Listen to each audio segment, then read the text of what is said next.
ব্যস্তময় জীবনে একটু সময় বের করে যখন সব আত্মীয়স্বজন একসাথে হয় তখন কিন্তু অনেক বেশি ভালো লাগে। কারণ এমনি দিনগুলোতে যে যার মতো করে কাজে ব্যস্ত থাকে, হয়তো তখনই দেখা হয় কারোর বাসায় দাওয়াত দিলে বা কোনো একটা অনুষ্ঠানে। ঘুম থেকে উঠেই হচ্ছে ঘরটার সবকিছু গুছাই নিতেছিলাম, কয়েকদিন ধরে তো ঘরটার পরিষ্কারই করতেছিলাম। প্রথমে হচ্ছে আমি আলমারিটা মুছে নিতেছিলাম, কারণ অনেক বেশি ধুলা জমে গেছে। আর ধুলার কথা কি বলবো, যে মাঠের সাথে বাসা থাকলে যা হয় আর কি, মানে এই মুছে যাই, এই কিছুক্ষণ পরে এসে দেখি ধুলা বসে গেছে। তারপর হচ্ছে আমি এদিকে বিছানা চাদরটা বিছাই নিতেছিলাম। আর একটা বিছানা চাদরই মনে হয় ঘরটাকে বেশি সুন্দর করে তোলে আমার কাছে মনে হয়। মানে বিছানার চাদরটা যদি সুন্দর হয়, পরিষ্কার হয়, তাহলে কিন্তু দেখতে অনেক বেশি ভালো লাগে ঘরটা। তারপর চলে গেলাম ছাদে। ছাদে যেয়ে দেখি হচ্ছে আমার ভাই আর আমার জামাই মিলে ছাদ পরিষ্কার করতেছে। যেহেতু মেহমানরা আসবে, যদি ছাদে বসে, তার জন্য হচ্ছে ছাদটা পরিষ্কার করে নিতেছে। তো ছাদে যেহেতু একটু কাজ চলতেছিল, তার জন্য হচ্ছে ছাদটা একটু অগোছালো অপরিষ্কার হয়ে গেছে। তো সেটা হচ্ছে পরিষ্কার করে নিতেছে। তো এদিকে হচ্ছে আমি আবার উপরে ছাদে চলে আসছি। ছাদে এসে দেখি যে আমড়াগুলো ঝরে পড়ে যেতেছে। তো কয়েকটা ঝরে পড়ে গেছিল, তো কয়েকটা ছিল গাছে, তো সেগুলো হচ্ছে পেরে নিলাম। তো ভাবলাম যে এগুলো হচ্ছে ঝরে পড়ে যাবে, নষ্ট হয়ে যাবে। কয়েকদিন ধরে হচ্ছে পানি দেওয়া হয় না, যেহেতু ছাদে কাজ চলছিল, তার জন্য হচ্ছে পানি দেওয়া হয় না গাছে। তো গাছগুলো হচ্ছে মরে যাচ্ছিল। সব আমড়াগুলোই হচ্ছে পেরে নিয়েছি। তো ছোট হলে কি হবে, খেতে কিন্তু অনেক মিষ্টি ছিল, মজাই ছিল। সব কাজ কাম শেষ করে ঘরটার গুছিয়ে হচ্ছে আমরা অপেক্ষা করতেছিলাম মেহমান কখন আসবে। আসলে মেহমান আসার কথা ছিল বিকেল বেলা, কিন্তু মেহমান আসছে সন্ধ্যার পর আর কি। আর মেহমান হচ্ছে আমার শ্বশুর বাড়ির লোকজনরাই আসবে আর কি, আমার জামাইয়ের ভাই বোন সবাই চলে আসবে আমাদের বাসায়। কিছুদিন আগে তো হচ্ছে মিরপুরে গিয়েছিলাম আপুদের বাসায় আমরা। তো তারপরেই হচ্ছে আপু বলতেছিল যে আমাদের বাসায় আসবে আসবে।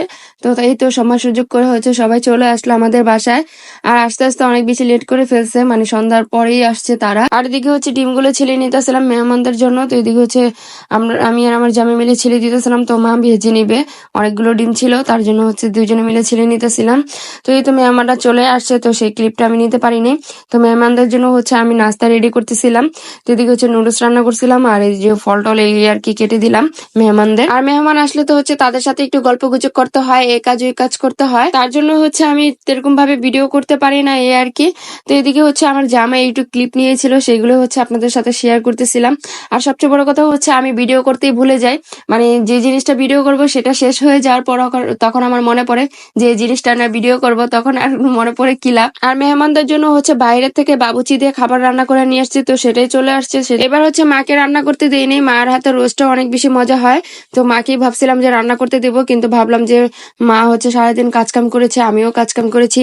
তো এখন যদি রান্না বান্না করতে দিই তাহলে মায়ের উপর একটু প্রেশার বেশি পড়ে যাবে, তার জন্য হচ্ছে ভাবলাম যে বাইরে থেকে রান্না করে নিয়ে আসি ভালো হবে। বাসায় রান্না বান্না করলে হচ্ছে আমারও আবার সাথে থাকতে হইতো, কারণ মায়ের সাথে আমাকে একটু হেল্প করতে হইতো রান্না বান্নার কাজে। এদিকে হচ্ছে মেহমানরাও একা একা হয়ে যেত, তার জন্য সবকিছু ভেবে হচ্ছে ভাবলাম যে বাইরে থেকে খাবারটা রান্না করে নিয়ে আসি। হচ্ছে আবার ডিমগুলো ভেজে নিয়েছিল বাসায়। তো মেহমানদের জন্য হচ্ছে রান্না করা হয়েছিল সাদা পোলাও আর মুরগির রোস্ট আর কি, মোরগ পোলাও বলা যায়।